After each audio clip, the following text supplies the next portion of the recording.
Ready together, Nikki. Good evening, good evening, good evening, and welcome to Couch Conversations with the Doctors, where health is wealth. Remember to share, share, share, and share. And once again, what's tonight? It's Monday night, and it's time for Couch Conversations with the Doctors. As always, we're going to go around and we're going to introduce our esteemed panel to you on this evening so we can get started in our conversation. Starting with the man who loves art, that's our very own Joseph Harrington. Joe. Thank you, Nikki, and it's a pleasure to be here with my esteemed colleagues. It's something I enjoy doing, and hope that I can be of help and maybe answer some questions that people might have. My background has been mostly in healthcare and public health. I've worked at three hospitals, worked at the city and state health department, retired in 2017 as the regional health officer for Cook County, and was an administrative law judge. Currently, very involved with a number of organizations. Probably the biggest lift and the heaviest lift for me right now is the Cook County Health Board. Outstanding, outstanding. To the man who has the best glasses known anywhere, and he'll fit you for yours just as well, that's our very own Dr. Johnson. Dr. Johnson. Good evening, everyone. It's a blessing and a pleasure to be with you guys once again in this esteemed panel. My name is Dr. Ansel Johnson. I am an optometrist, been in private practice in Blue Island for over 32 years. We we're not just eyeglass place, but we provide eye health. We connect the dots between eyewear and eye care with your whole body's health, and understand the value of nutrition and lifestyle can help you see for your entire life. I also wear another hat as CEO of Healthy Living with a Vision Foundation, where we're a 501c3 non-for-profit, and our mission is to eliminate healthcare disparities in communities of color. So we've been around for a couple years, since 2020. So I'm excited about the work that we're doing in the community. And that's about it. Outstanding. To the man who says I threaten him to be here every Monday, but he's always on time, that's our very own Dr. James Miller. Good evening, everybody. My name is Dr. James Miller, and I am a retired internist. I practiced medicine in Chicago and the near western suburb for about 40 years. Retired from clinical medicine in 2019, but still interested in healing the community. And healing is a uh, important term because when someone is sick, and especially in church, we always talk about healing. But healing, and that's that we need to begin to look for healing as opposed to just looking for some short-term relief of our symptoms. And that's my thing. I want to do healing. I want to, in order to be able to heal, you got to be able to um, deal with the issues and the problem that is causing that person to be sick. And so we're looking now and have time now, so that I'm not involved in a daily basis of just dealing with people who have symptoms. I can do some long-term investigation, and I can do some in-depth evaluation of how we can approach the healing process in our community. So glad to be here. Hopefully we'll be able to answer some questions and to give you some information that is useful. Outstanding, outstanding. I want to say hi to Carrie Steele, who's here with us on this evening, to Connie Taylor, who is here. And Connie Taylor says, good evening to everyone. To Audrey J. Cox, who is here. She says, good evening to everyone just as well. To Daniel Allen, who's here with us. He says, good evening to everyone. To Davina Ward, who is here with us. She says, good evening, good evening. Want to also share before you ask me, because I see we have a number of inboxes that says, where is Dr. Mason? Dr. Mason is off teaching this Monday, so he'll be back with us before the end of the month. And so is Dr. Graham. Dr. Douglas Graham is off with the American College of Rheumatoid Arthritis, and he is teaching on this Monday night just as well. But they did send their notes to say that they'll be back and that they miss each and every one of you.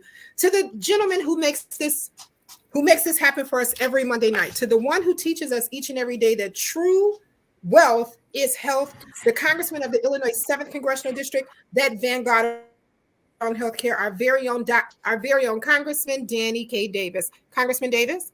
Well, let me thank all of you for being a part of these discussions. I've been away for several weeks. I think this is the first week I've been on in quite a while. And of course, that's because we've had all kinds of other things going on. And some of those things end up being on Monday nights.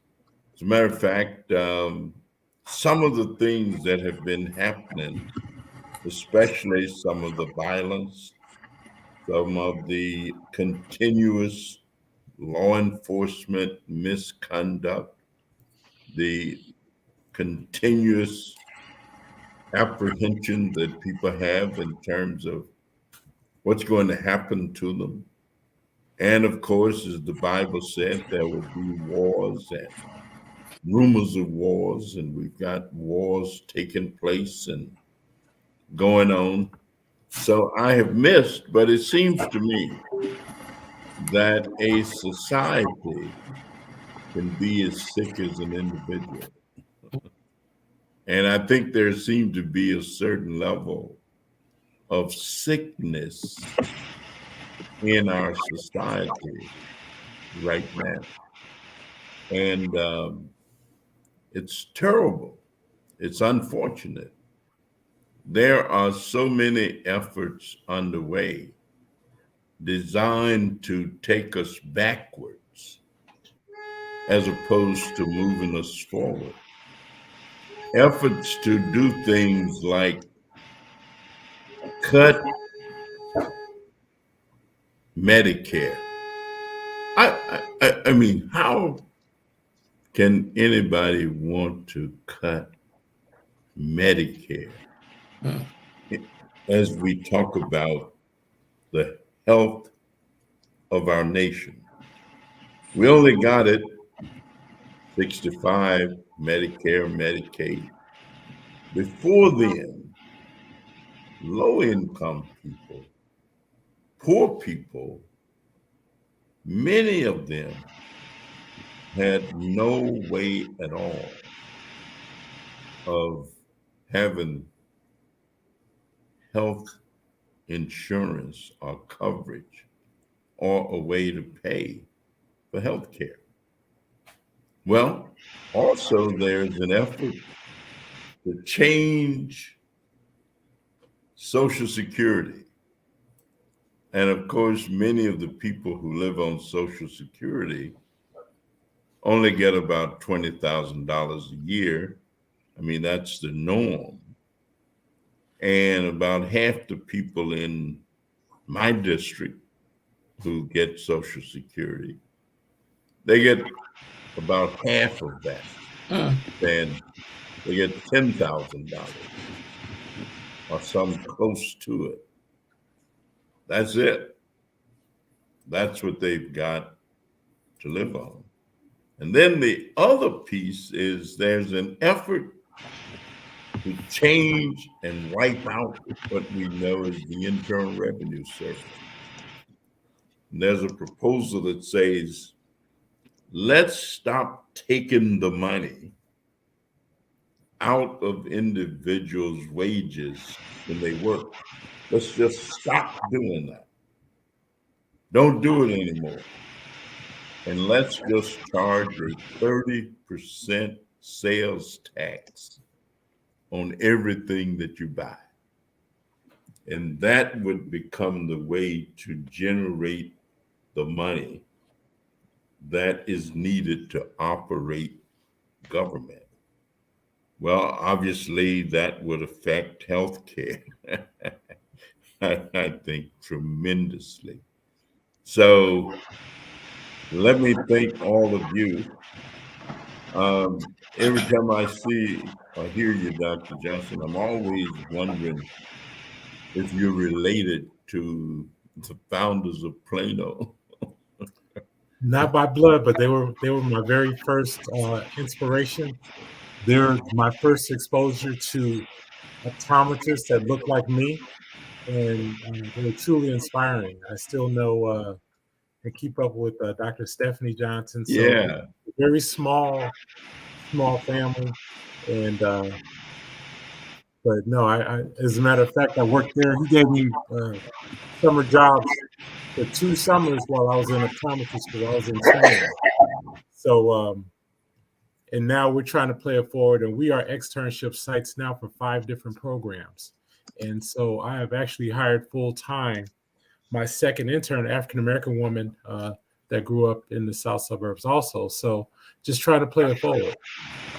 Well, history is so important because Dr. Johnson and I, that is the founder of Plano, we both worked at the post office when we had 2 jobs. Yeah, I remember that story. And he was a supervisor and establishing his optometric practice at the same time. And so the history of a lot of things, we've come a pretty good distance. I mean, we ain't there yet, but we've made a bit of progress in terms of Black movement. And that's why this month of February, to me, is so important that we have to do something each and every day of it, not have one event, one program, one activity. Every day during the month of February, I try to get some nugget of history in terms of moving from his story to mystery, which becomes for me my story. So let's get moving. That's what they were singing in church yesterday. This is my story. This is my song. Praising my Savior all the day long. Yes, sir. Amen. So I want to say hey to Audrey J. Cox. Audrey says, we missed you, Congressman, but we know you were doing the people's work. Barbara Ivory is here with us, and she says, evening to everyone, and that she is watching with us. Go right ahead, Dr. Miller. Yeah, Congressman Davis raises some important issues in terms of some of the proposed changes in terms of how revenue flow, and therefore how do we finance healthcare. And when we look back at it, I can remember back when I first started my practice, that there were so many people who didn't have healthcare insurance, didn't have insurance, I should say, and therefore couldn't afford to pay for their healthcare. Oftentimes, we had to make some sacrifices so that people could be taken care of. But when we look at these changes, we got to make certain that we are preparing for them. Hopefully, monitor the comment section until I can get back. Read any questions. Acknowledge the people who are jumping in. Okay. Hopefully, something does occur to change this process. However, we can't really wait for someone to change things, as opposed to doing things ourselves to be prepared. And being prepared means that we got to take our healthcare concerns very seriously ourselves, and do what we need to do in terms of preventing ourselves from becoming sick. Because if there's not, people are not able to afford going to facilities and paying for medications and paying for these various testing processes, then we got to try to stay healthy. And staying healthy means several things. One is being certain that we are, number one, when we have an opportunity, that we are presenting ourselves to those that are responsible for evaluating us and looking at what's going on and detecting disease processes at an earlier time. Now, that's probably the most economical time to treat problems, is when they first begin, as well as it's to give us the best opportunity to cure these problems that we have, or to at least put them to rest. And so we really, as we wait until our diseases are far advanced, then the cost of the treatment for that individual is going to be great, and the outcome is not going to be the kind of outcome that we need. So we got to look at it in terms of what it is that we're going to do. And I think that each and every person are going to have to say, well, you know what? I need to know what I can do to make certain that I'm taking care of myself. And so, these are the conversations that we've been having in terms of, your diet, in terms of your exercise, in terms of seeing your healthcare providers. And one of the things that I've always been involved in the month of February is discussion with Black men about making certain that they go to see a doctor to get their health evaluation, and that they, follow up with that, because one of the problems that we've had is Black men really don't like going to doctors. They sort of wait until either they're in pain or they're really, their problem is for advanced. But one has to take that responsibility and not be, just allowing yourself to wait until things are so bad that you can't, that barely there's good measures to improve you. So whether it be your eyesight, whether it be you have diabetes, high blood pressure, pay attention to those things and make certain that you're seeing a physician, and that that these issues are addressed. Now, one of the other issues that I like to throw out this evening, so that we can all get involved in this. We look at various problems, and I spoke about healing earlier. In order to be able to do that, we must begin to figure out what it is that we're treating, what it is that we're dealing with, in order to be able to heal the problem. When I look at the situation that happened down in Memphis, and the police officers were looked at a symptom and responded in a way that probably that wasn't appropriate. And so when you look at a symptoms, I mean, people sometimes, for instance, in healthcare, I got a cold and I'm coughing and it's bad, and we look at that as being the problem, but it's a symptom of a problem.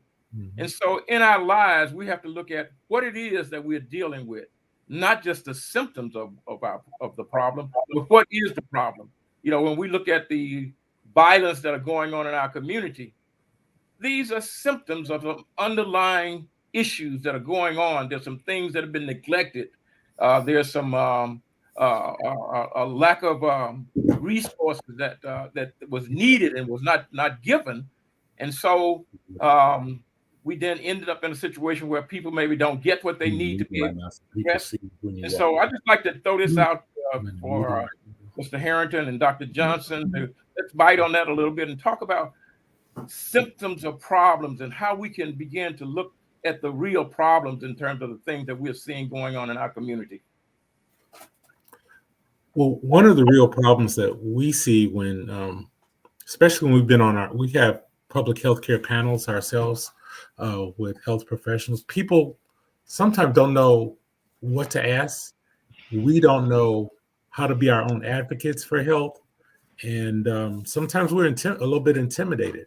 We might not have, say, if we have a senior family member, they don't have a family member that can come with them to kind of ask the right questions. And then a lot of times, those of us in the healthcare profession, a lot of times we are kind of shooed off and we're not listened to.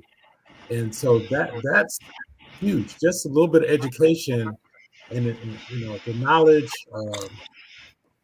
can go a long way. So for instance, we talked about Medicare. We just had a symposium, Zoom symposium for our foundation on visual rehabilitation.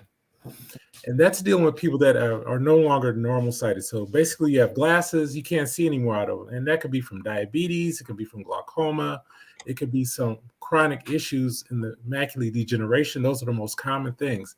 And they're told by their eye doctor that we can't help you anymore with your glasses. And people go home, they're depressed because they think nothing else can be done.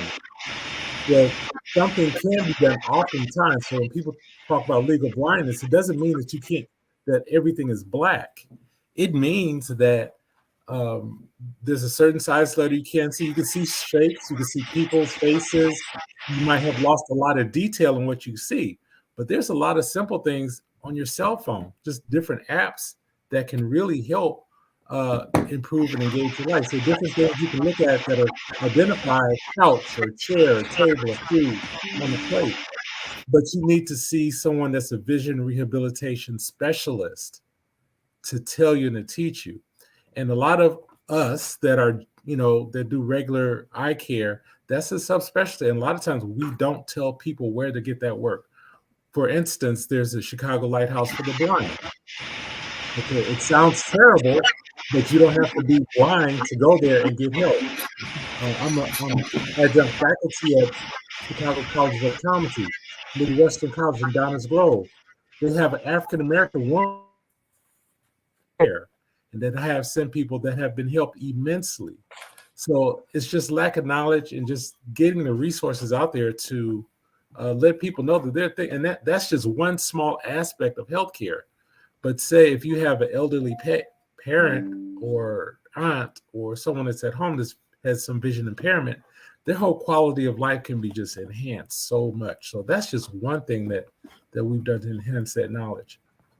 And so diabetes and education is another passion of mine because that's low-hanging fruit that's really rampant in our community. So you're talking between people that are borderline for diabetes or pre-diabetic to people actually living with diabetes. That's 50% of our adult population. That's a lot. However, only 7% of people that are borderline or pre-diabetic know that they're borderline or pre-diabetic. And so again, it's education and let me stop to go back to pre-diabetes because that's where it starts.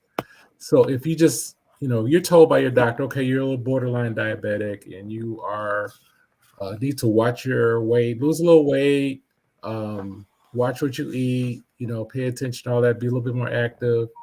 And then in the back of your mind, you're like, phew, at least I don't have diabetes. And you just kind of keep doing things the way you used to doing them. So I'm fitting to lose weight, fit to exercise. You got the fitting twos, right? And I can speak to that because that was my mindset. I'm walking around myself with type 2 diabetes. And so that's why it's a passionate area of mine, because God sometimes taps you on the shoulder. You have a almost catastrophic health incident. And then it's like, wow, I wish I had taken it more seriously earlier. And I'm in the health professions. So you can go in a hospital and you can see a whole bunch of those of us in healthcare that are overweight, and some of us are obese, and we're in the healthcare system. So we have the same fragility in terms of our own psyche, habits that we have to fight. And so certified diabetes educators are out there that can help guide people in taking baby steps to live a little better life. And so it's just a lot of knowledge. And most people that are living with diabetes, and that's a medical standard of care that they be referred to, but a lot of physicians, a lot of us under-refer for that also. So there's help out there, but we have to direct our people and become a better resource to help push people to live a little bit better life. The knowledge is out there, but we have to get it to our people and somehow meet in the end. Yeah. In addition to that, I think one of the other aspect of that is, and nobody wants to have an illness. Everybody want to be healthy. However, we have to be realistic and be truthful to the fact that as you said, oftentimes the doctor says to the person, well, you have mild disease, or you have a little bit of problem with your sugar. Mm-hmm. As opposed to a person saying, okay, well, let me look at get some understanding of what that means. Mm-hmm. We tend to say, well, my doctor said that I'm not really sick. I got a little problem, mm-hmm. But a little problem, if it goes unattended, becomes a big problem.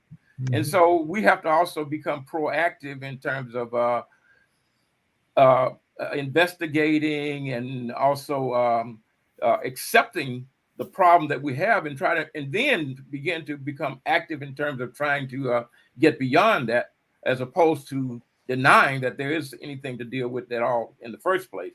And so those are issues that we also see out in our community, is that people have been told that they have a problem, but uh, hear it differently than what it was Mhm. meant to say. Mhm. If you're saying to someone, well, you got early type 2 diabetes, um, they would rather hear you say that you got a little sugar, which means that I don't have a big problem.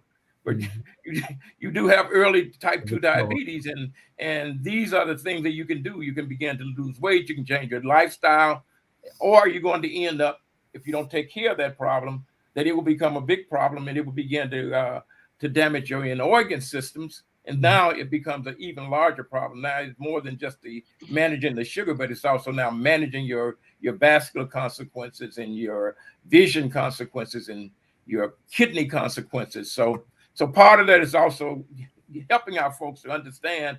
And again, this is through educating our people Mhm. about what various disease processes are, how they can recognize those things. And I just think that probably we may need to look at, as we're looking at the healthcare industry now, there's a big emphasis in terms, especially in terms of the primary care doctors, a Mhm. big emphasis that they see a larger number of patients, which means they have less time for each individual patient. Mhm. And Yeah. therefore, the amount of time that they have to address the issues and to sit down and educate people is going to be less, because now they're beginning to deal with the problem, and that's all they have time to deal with, as opposed to the other part of the problem, which is education.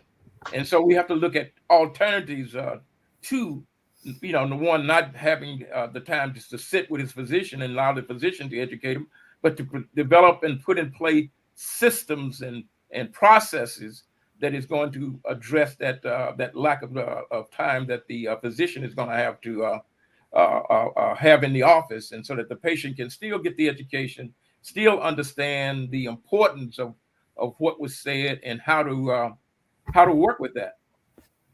Yeah, I want to jump in and pick up on some of the things that were said. And I was reminded, as the two of you were talking about, something a good friend of mine, a prominent African American nephrologist, used to always say, Dr. Paul Crawford. And he Mhm. would talk about how we operate out of a symptom based paradigm. Mhm.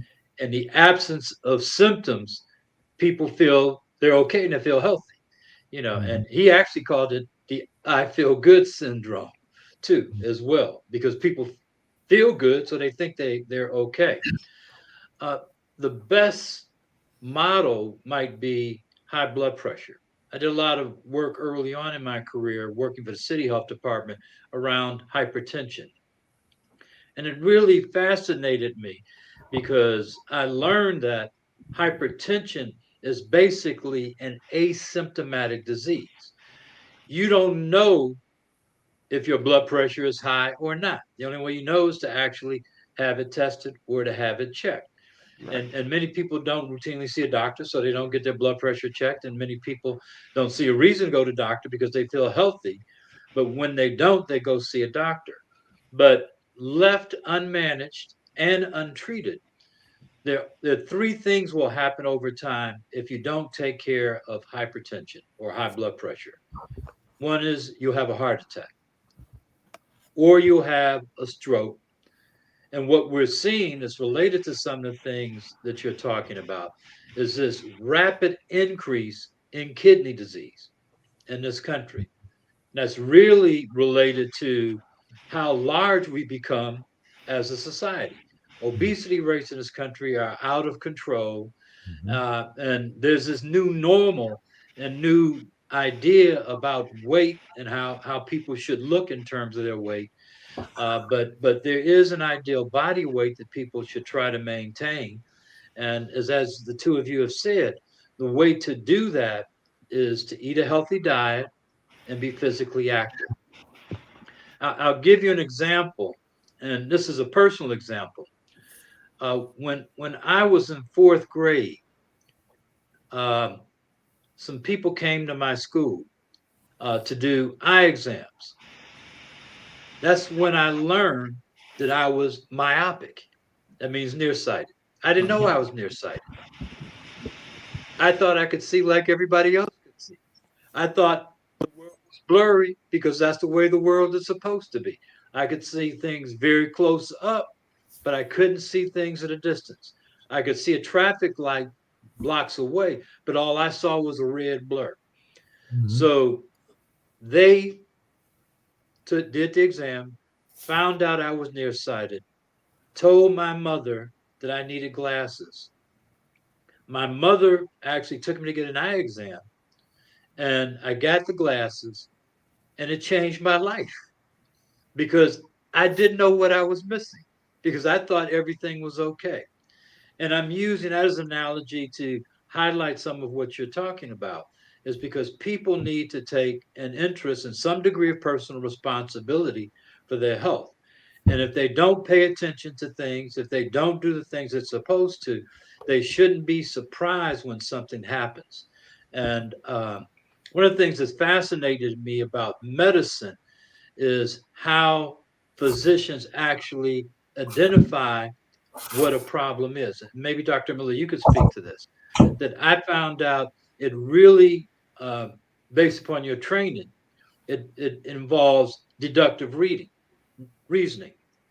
That you go from the general to the particular. That's why you ask about symptoms to find out what's going on, what's happening with the person. So maybe you could talk about, and that might help people understand what happens when they visit a doctor, or even you, Dr. Johnson, about Mhm. how you figure out what's going on, what kinds of tests you may actually Mhm. conduct to get a better idea of what's going on, to help people understand that whole process. Yeah. Well, then that's oftentimes a patient comes into the office, and you begin to take your history, which is questioning them, and oftentimes they'll say, "Well, why you? I came in here because I was coughing. Why are you asking me about my hip?"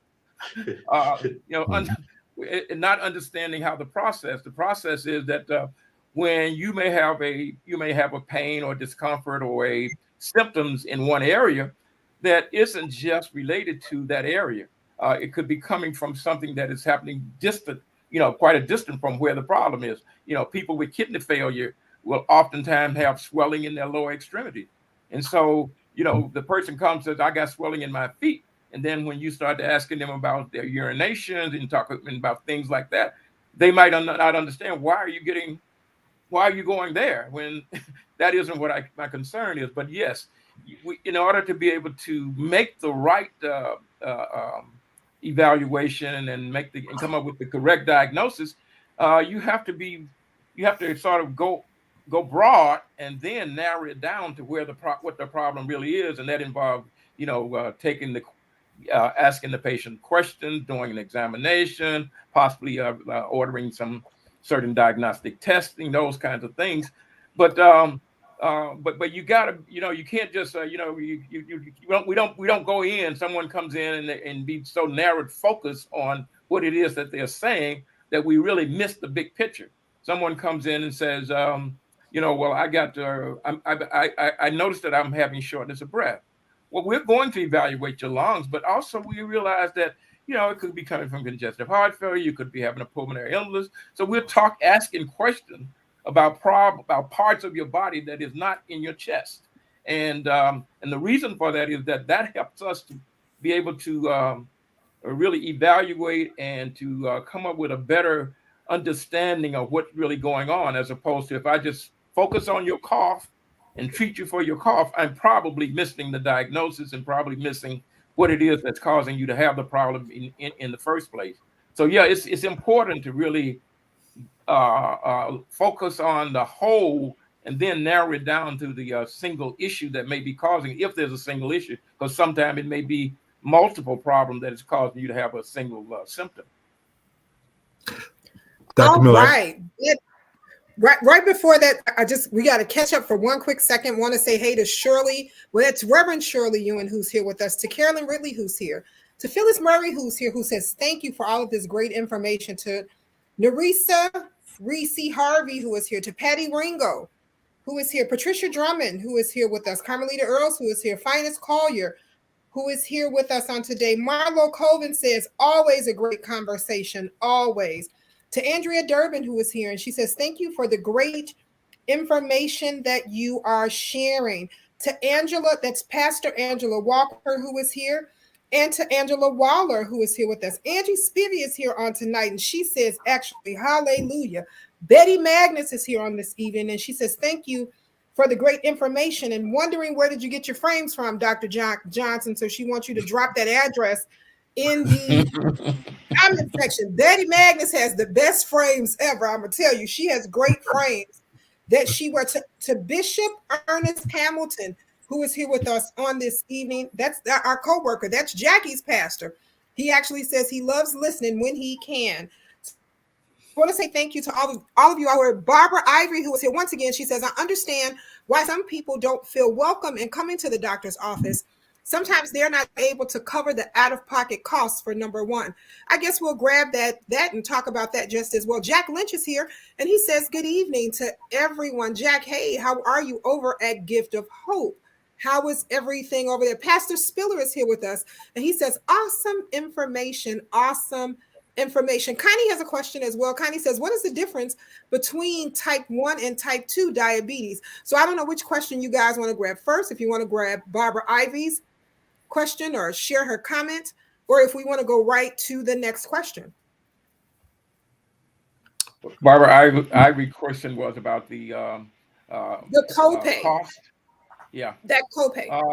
And that is often an issue. I mean, even though people do have health insurance, many of these insurance require that the patient pay a portion for their care, and you know the fact is that actually the insurance companies see that if we I mean there are times when you can you may be able to come up with something where you can either waive or help that person pay that cost, but the insurance company sees that when you bill the insurance company, they see that, well, if you don't collect that, then that's not really what your charges are. Your charges is less than what you actually are saying, and they will actually ding you or the company for you lowering your costs, because they're saying that you are not actually charging that amount, that you're charging something less.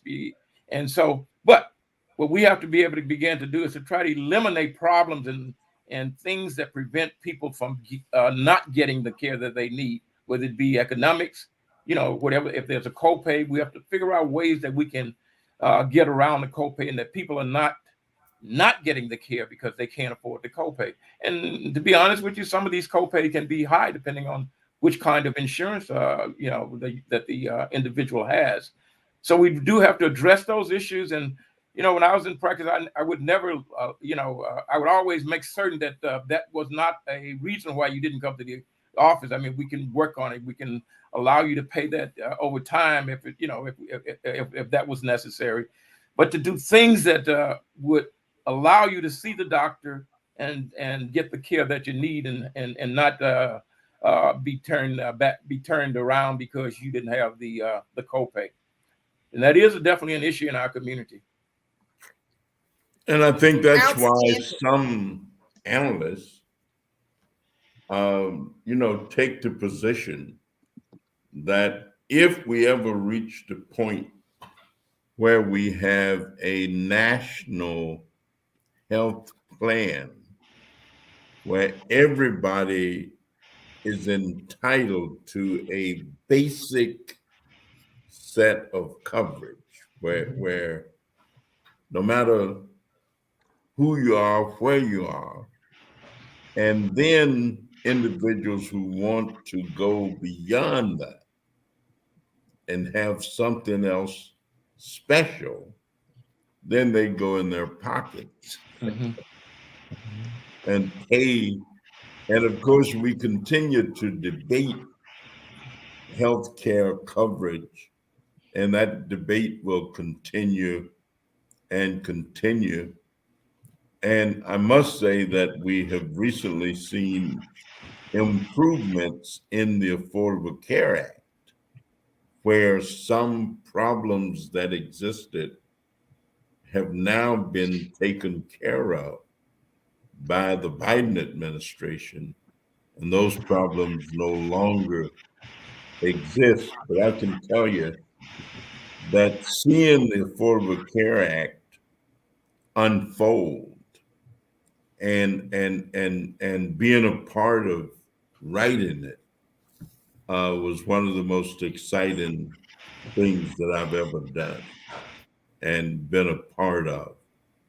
And so when I go to New York Friday, we're going to see Charlie Rangel. Charlie was chairman of the Ways and Means Committee at the time that we did it. And so we're eager to see what he's doing. And we'll do that on Thursday night when he speaks at something that we will attend. One of the challenges we face is we have a for-profit healthcare system. I mean, it really runs based upon the premise that some people are going to make money in this system. Insurance companies are not there to actually cover your health care. They're there to help you with your health care and help pay for a portion of it. That's what co-pays are about. That's why you find they have different tiers based for medications, based upon what type of medication is. Some medications you can get for virtually nothing. Some medication you have an out-of-pocket cost to get.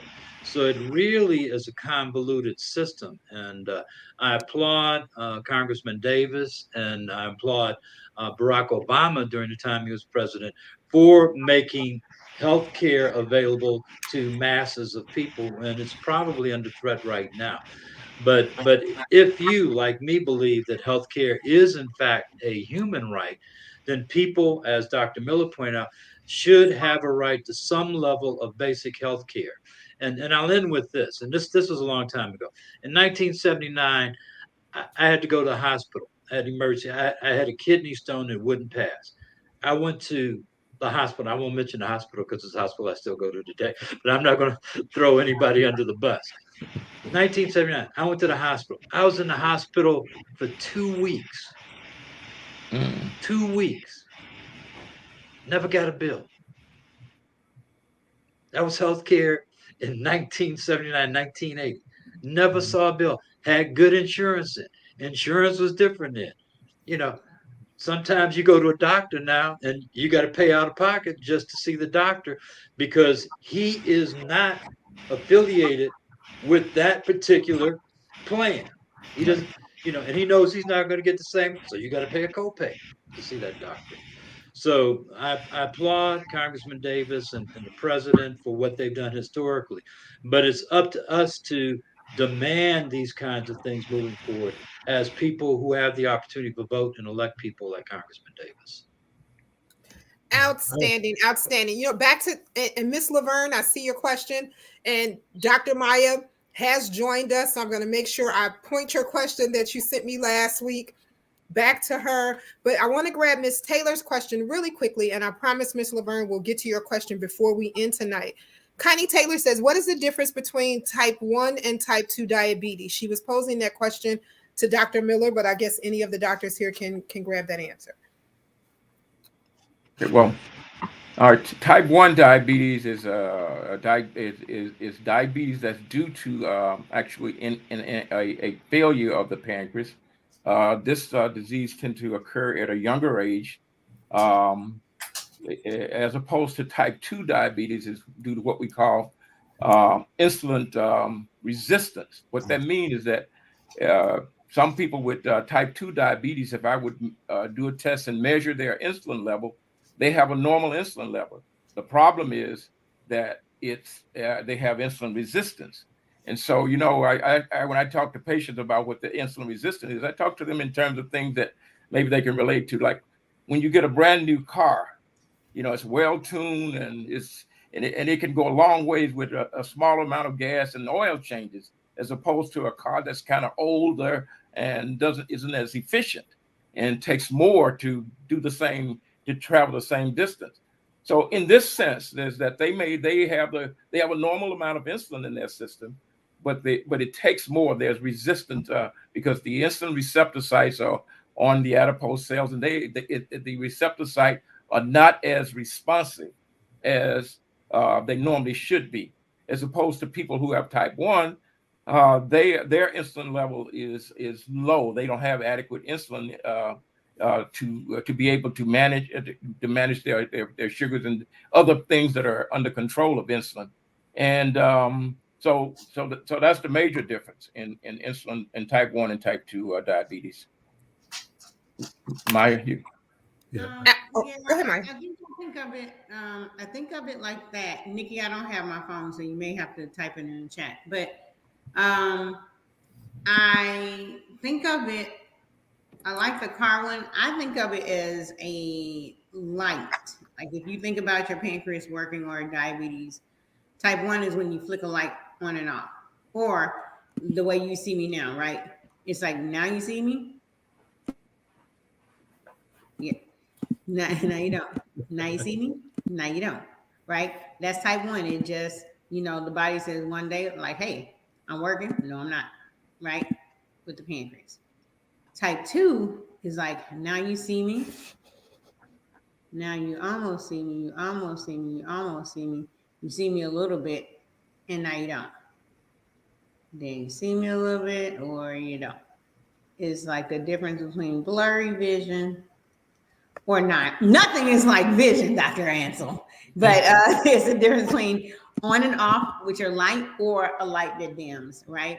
So if you think about number 1 is on or off. Number 2 is a light that dims. And what I mean is, number 1, straight out the gate. You young, I don't care, lights off, right? Autoimmune, it usually, both of them have a genetic component to it, but type 1, straight out the gate. I'm not going to waste no time. You young, boom, diabetes. You know what I'm saying? The pancreas, the organ that Dr. Miller mentioned, is just not functioning, right? And so it's not making any insulin. It's like, forget it. Y'all hear them sayings on Instagram, your pancreas is like, you're going to have to get somebody else to do it. You know what I'm saying? I'm not doing it, right? That's your pancreas in type 1, right? And then usually because of that, there's no once it starts, that's where you're going. It's not going to be prevented. You're going to have some insulin supplement. And usually you can be healthy, but there's no way to like, hey, I'm just not going to take insulin. I'm not going to take medicine. That's type 1. It came straight out the gate. It hit you when you was young. You didn't have, like that kind of stuff. That's the on off.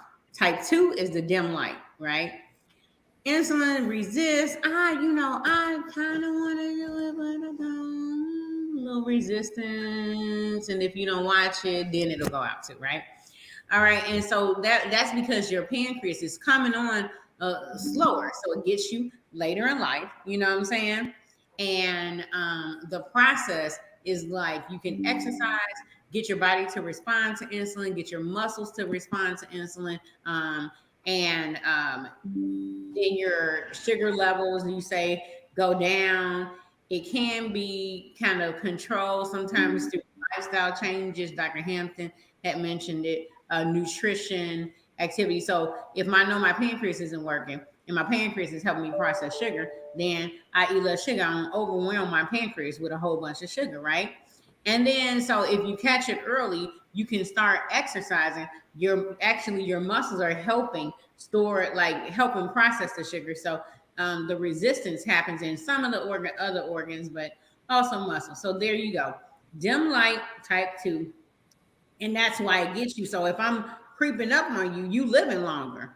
So I'm getting you later in the game. Light on and on and off, boom, type 1. I see you earlier. Now, both of them have some things in common, right? How do you know? Like, you're like, oh man, is it gonna come up on me? You get thirsty all the time. You get hungry all the time, right? And you have to use the bathroom all the time because your body is trying to function, get the sugar out, So I got a lot of sugar. I got to get thirsty to try to balance it with water, right? And then I'm hungry, and then I got to try to flush it out. The body is just trying to do what it can to compensate, right? Both respond somewhat to a healthy, like nutrition and exercise, process, right? And then just like type 1, if you go untreated for type 2, you're going to get this, you know. Both of them untreated ends up pancreas not working. So Well, that got Barbara Ivory excited, and she shared so many things back to back. But she talked about vitamins, proper rest, exercise, leafy greens, and less sugary foods will help avoid some health issues that is seen in most of the clinics. She also talks about how so many concerned citizens want to help. They want help with people who have pre-diabetes. Debbie Williams actually shares, the more information we know, we can get proper care is a lot of information out there, but we need to know where it's at. I agree we should share and tell people how we can help, and thanks for sharing. She also says through education and proper knowledge, we should want to get the help. Well said. Thank you, Deb. Thank you, Deb Williams, for all that great information. Barbara Ivory actually talks back to Deborah and says doctors need to stop sugarcoating the problem, keeping the people from panicking. Let them panic so they'll realize just how serious the situations are. All right, Barbara, scare the people. That's what you say, scare them. You go scared straight. That's what Barbara wants you guys to get scared straight to make sure that you get better.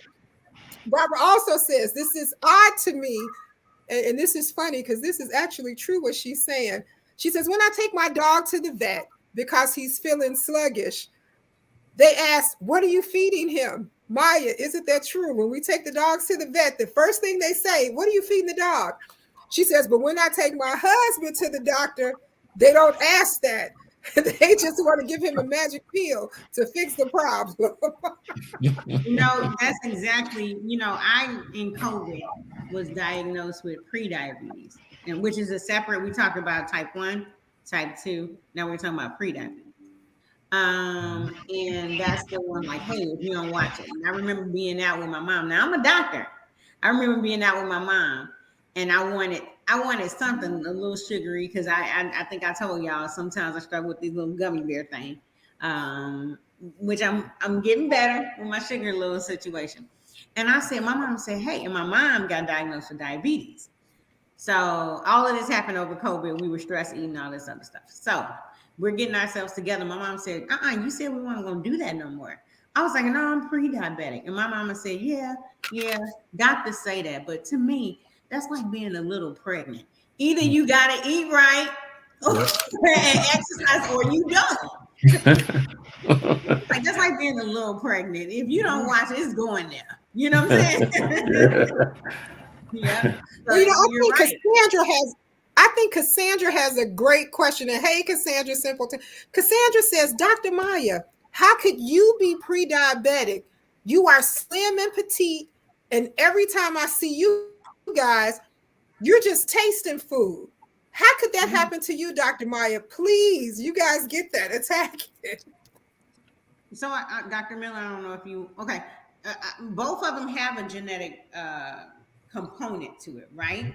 So my dad had diabetes, got diagnosed when they were 30, I want to say. My dad was slim and trim, right?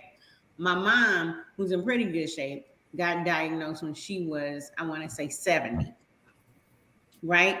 So it's genetically in my family to do it. And then the food that we eat now just doesn't help, right? So remember that light that was dimming, So it's like, if I already know, my pancreas like, make a move. You won't have to get somebody else to do it. I'm going to take breaks. Let me tell you, I'm not going to do, if I already know that, and because you can look at your family history, not all the time, but you can look at your family history. So then I look back, I was thirsty. I did have to use the bathroom all the time. I haven't been diagnosed with diabetes, but the symptoms or what I was experiencing was there. My other thing, I told y'all last year, I would be eating gummy bears and all this other stuff. I had to tone it down. I had to watch what I eat. Not just when I got pre-diabetic, but it's just something we're supposed to do. They talk all the time on this show about sugar. So what happened? It was already kind of what you want to do. The pancreas is like, I'm telling you, don't overload me. And then here I am overloading my pancreas with sugar. Whether it shows or not. Now, the other thing I want people to know about diabetes, especially if you look at diabetes type 1 and just hit image, you're going to see people that are thin.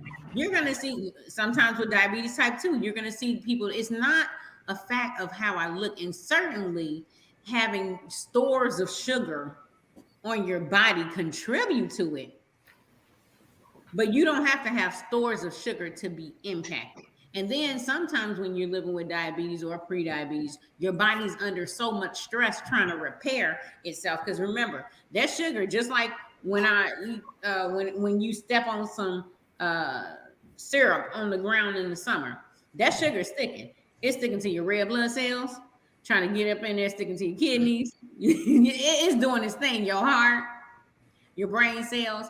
It's over there doing it, and the body is trying to repair itself. And what does the body do when it's trying to repair itself? It takes energy, which could be stored as fat, other things from other parts of the body, and it uses it to try to repair itself. So anytime you're taking energy, like when you exercise, you take energy from your fat stores and you use them to try to repair your muscle, and that's how you build up your muscle. And when your body is taking energy, you're gonna look thin.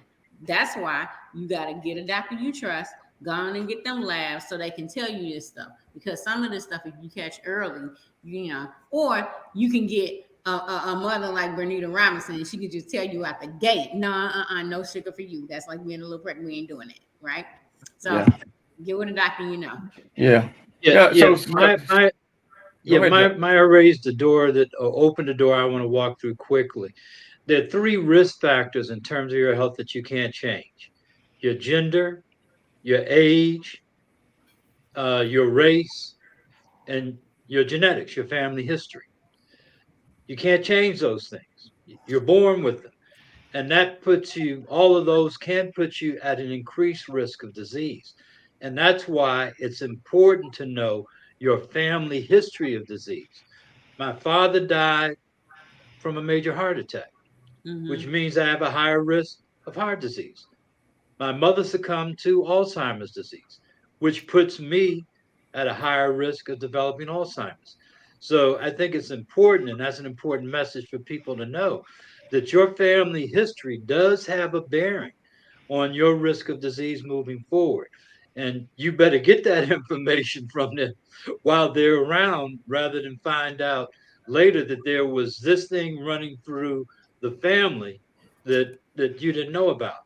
I had an aunt and an uncle that also had Alzheimer's disease, which means that's something that I need to be aware of, need to do what I can to reduce my risk, but also be aware of what the signs are. So if I start showing some signs, I can get treatment when I should. Yeah, I think that's Outstanding. an important Morning. an important issue is knowing your risk, and that helps you to be able to to put yourself in a position that you can, as if we're talking about diabetes, you can try to make certain that I'm staying away from those things that make my sugar go up. That I'm also staying as healthy as possible in terms of the activities and those things. I'm not. I'm trying to manage my weight. Things that would exacerbate diabetes. If you know that you have that risk, you try to avoid those things. And some of these things we can, some we may not be able to. But if we can avoid the things that we can, that helps to keep us healthy for a longer period of time. So knowing those risk factors give us that ability to be able to avoid some things. Yeah, if I Go ahead. No, I was going to chime in on risk factors. Also, age is a risk factor. So it used to be that diabetes would be more common in our senior population. And unless somebody has a cure for father time and can stop it, that's a risk factor also that you cannot modify. Also, a history for ladies, a history of gestational diabetes. So if you were, while you were pregnant and you were told that, your blood sugar's high, you have gestational diabetes, and after the baby was born, you kind of norm. Well, you're at a higher risk for developing diabetes later in life. Now, the modifiable risk factors are, of course, physical inactivity. So during COVID, guess what? A lot of us were sitting at computers doing Zoom meetings, so you were inactive. So you weren't moving those muscles, you weren't making them less insulin resistant. And we talk about weight and BMI, and a lot of times we kind of shoot that off. Well, BMI, that doesn't count for Black people. Well, it's a guideline. It is a guideline, and there are exceptions. So if you're a bodybuilder and you have less body fat, yeah, your BMI is going to be high. But keep in mind, for our people, we talk about one big bone. Think about back in the days of Soul Train. You didn't see any obese people on Soul Train. So think about the era and what has happened to our food supply. We're eating out more, things are more processed. So being big boned is really not a natural state for us. And of course, high blood pressure and high cholesterol, also risk factors that are modifiable. So I just wanted to share that because I'm doing a doctor continuing education presentation in a few weeks in which we talk about diabetes. I want to also talk about A1C. So the ABCs in terms of if you're living with diabetes, the ABCs. One, you should know your A1C. The reason being that number, at least in my world, is closely related to complications in the back of the eye. So what we call diabetic retinopathy, bleeding, broken blood vessels, swelling, scarring in the back of the eye. So that number is closely related. So if your doctor says it's good, it's fine, and you've already been diagnosed with diabetes or pre-diabetes, you still need to take ownership and know what that number is. Because I ask my patients, I want to know what that number is. The B is blood pressure. So you actually have to be more strict on your blood pressure if you're living with diabetes, because your kidneys are already compromised a little bit living with diabetes. And C is your cholesterol levels. So you should know those numbers, your cholesterol level, your total cholesterol, your good cholesterol, and your bad cholesterol number. So know your ABCs. If anything, know that A1C, blood pressure, cholesterol, know those numbers. So don't walk away just being satisfied saying that your doctor said it was good. Know those numbers. Okay, great. Know your numbers and know the ABCs. Last question of the evening is from Miss Laverne. And her question is, Dr. Maya, this new COVID variant, XBB 1.5, should we be afraid? Well, we were on a call yesterday where one of our friends, Dr. Taylor, me and Nikki were on a call yesterday when Dr. Taylor said God has not given us the spirit of fear. So should you be afraid? No. Now, should you be aware? Yes. So that's the variant that came hit the U.S. in the beginning of December. It went from 4% to 41% within 4 weeks, right? Why? Because that variant is a mixture of 4 other kind of variants that we saw before. And I don't know if you remember, we talked about viruses and what happens when viruses are allowed to reproduce. Long term, they'll mutate into something that tries to make it more stronger and adaptable to survive in this climate. So 4 different ones say, "Oh, I'm gonna take a piece of you. You're strong over here. You move real fast. You do this. So I'm gonna take pieces of all of it, put it together, and that's how we ended up getting it. And if the virus is allowed to spread into different bodies, that's what it does. It just tries to adapt. Now, this version of the virus, while it impacted a lot of people and we had some hospital admissions, we didn't have nearly as many deaths with this version or this mutation or this strain of the virus. Should you still wear your, they're saying a lot of things. I see some people like removing the mask stuff and things like that. When you see me in these streets, I'm gonna have my mask on because I'm not gonna wait for somebody to tell me to put a mask on. At this point, I mean, it was 2019. We're in 2023. Come on, y'all. Let's get ahead of these things and wear it, because I'd rather have my mask over my nose, under my chin, in case something pop off, than to wait for people to say, "Hey, it's in your neighborhood. It's gonna pop off. Now go find your mask, put it on." We remember what happened before. People couldn't find masks. They couldn't find a lot of things. So at least keep that store. You ain't got to buy all the masks, but at least keep that store and be ready. The other thing we want you to do is wash your hands, right? Wash your hands.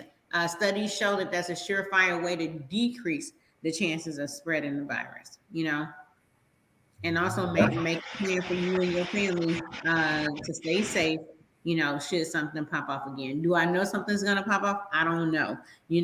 I don't think it's gonna happen with this particular variant. I think people are gonna get sick, but not to a point where we have to shut down. That's what I think. But again, I do think the next one or the one after that may be a problem because this particular variant took the strongest parts of the other ones before, and now if there's another one, we have to it may join and reproduce and recombinate itself to be variant. The other thing that makes me worried is we get our flu shot based on what's happening in China. We look over there and be like, okay, this the variant of flu that's going on. Okay, we're gonna make a vaccine against it. And virtually 6 to 9 months later, it hits, just like COVID did, except COVID spread faster. It started in China and then it hits. And so if you look at what happened in China towards the end of last year, they got hit hard. They're recovering now. That tells you to put your mask on right then. Don't wait till it comes here. All right. All right. So, Miss Laverne, there you are. As Dr. Miller shared with you last week. Any questions? Just put your mask on. Just put your mask on. Well, I know you guys hate to hear us say this, but it's that time again. But of course, we'll be back here next Monday. So, Dr. Miller, you're until next Monday. Be careful and be vigilant. Pay attention. And most of all, take care of yourself. Mm-hmm. Don't ignore your health, because if you do, you'll lose it. Absolutely. Dr. Johnson, you're until next Monday. Until next Monday, if you're living with pre-diabetes or diabetes, know your ABCs and also manage your wellness. Don't wait till you get sick. Make sure you see your physician or your optometrist, ophthalmologist, your dentist, your podiatrist, your chiropractor. See them as directed, because we don't want to wait till the wheel falls off the wagon. Absolutely. No wheels falling off, and stay vigilant. Dr. Maya Green, aka Dr. 100, you're until next Monday. All right, until next Monday. Here's what happened last night. The Grammys, I don't know. I don't keep up with all that, but I know something happened. All right, who wore it best? We don't want to see this. I've been seeing a lot of beard masks. I look like Mr. Harrington. Hey, and I look like it's real. I've been seeing the beard mask. Mine is real. This past week, yeah, but mine not. But look, I've been seeing this. This is what we're not doing, right? We're not doing a headband mask, and we're not doing this where I can see your nose. And the other thing we do is when I can't hear, I do like this. What you say, Nikki? So we're gonna practice not doing that. We don't want to see no under the chin. We don't want to see the cell phone mask, things like that. Those are things that are not gonna protect you. It needs to be over the nose. Let me get my glasses up. Under the chin. Dr. Ansel, I've been doing like that and using my glasses to, But that's what we've been doing. That's what we want to see, and that's for the win. All right. All right, Joe Harrington, you're until next Monday. Well, I've got 3. They're quick. The first one is, and I think people need to understand this, we're learning to live with COVID. Our opportunity for herd immunity has passed. And so now this is something we're learning to live with. And like us, it will change, and we need to be prepared and do what we need to do to lessen the likelihood that each of us as an individual get COVID. The other, and it's something we've been talking about, but I want to put it in this context and quote Hosea 4:16. My people are destroyed for lack of knowledge. And that's what we've been talking about. And I'll end with this. If you don't know, ask somebody. All right. If you don't know, ask somebody. Just want to remind you guys about our upcoming Love and Health on Valentine's Day. It's going to be a short, robust conversation, but meet us at Insight Hospital at 2525 South on Michigan Avenue for Congressman Davis's Love and Health Care. Short, robust conversation, but we'll be looking to see you there. And as always, if you're in a place and you got some thoughts, you just don't feel comfortable, just put that mask on. Barbara, thank you. Thank you for all of your comments that you shared with us on this evening. And Miss Laverne, as promised, I told you we would get that question answered for you. And Congressman Davis, take us home. Well, tomorrow night we're going to hear the state of our nation. And I hope he's going to tell us, that President Biden is going to tell us that it's healthy. And so we'll find out. Until next Monday, have a wonderful, wonderful time. Stay safe, be healthy, use all the information that we've given, and we'll see you then. Good night, everyone. All right. Good night. Good